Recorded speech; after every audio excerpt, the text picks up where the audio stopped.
राजी कहते हैं हुजूर ने एक रुक्का पकड़ा छोटा सा, एक बंदे को लोग दोजख में लेके जा रहे हैं। अच्छा मुझे एक बात बताओ, फैसला पहले हो गया है, अल्लाह के सामने हुआ है और फैसला हो गया और तय हो गया कि दोजख में जाना है। वो करीब पहुंच गए दोजख के, तो हुजूर ने देख लिया और बताया किसने? हजरत आदम ने।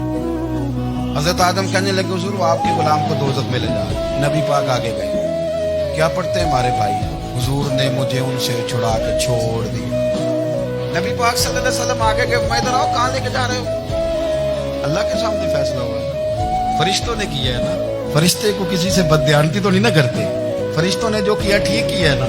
क्यों लेके जा रहे हो? सुनिए गुनाह ज्यादा है, नेकियां थोड़ी है। फरमाया मेरे सामने तो किसी फरिश्ते ने नहीं कहा कि सोने हम माज़अल्लाह हमको बेईमान है, हमारी कोई से जिद चल साडा को बनना समझ आए दे नाल। भाई मेरा मतलब है सही तोला है, फैसला है, और मैं दोबारा तोलो। गोया रब भी फरमाते हैं जैसे मेरा महबूब कहता है वैसे ही। और कोई नहीं, दोबारा तोल लो, कोई हर्ज नहीं, तोलो ना दोबारा। फरिश्ते दोबारा आएंगे, उन्होंने दोबारा तोला, एक पलड़े में नेकियां, एक पलड़े में गुनाह।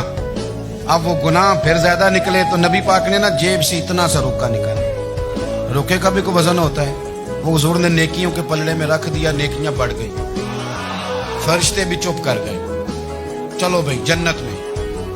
मेरी तरह का था ना, पता सारा है सरदार ने, पता तो था ना उसे, मन आना के मन आना, सीधा हुजूर के कदमों से जा रहा। कहने लगा सोने मैं तो सारी जिंदगी गुनाह करता हूं, ये कौन सी नेकी है? तो हुजूर फरमाने लगे चुप कर, जन्नत का दरवाजा खोल गया, तू जा जन्नत में। हुजूर रुके में क्या है? फरमाया तूने एक दिन दरूद सलाम नहीं पढ़ा था, मैंने तेरा संभाल के रखा हुआ तेरा दरूद शरीफ, वो नारे रिसालत भी तूने लगाए थे, वो तू खोल के मेरे तज़किरे मैंने तेरा संभाल लिया। दोज़ख में मैं तो क्या, मेरा साया ना जाए, क्योंकि रसूल पाक से देखा ना जाए।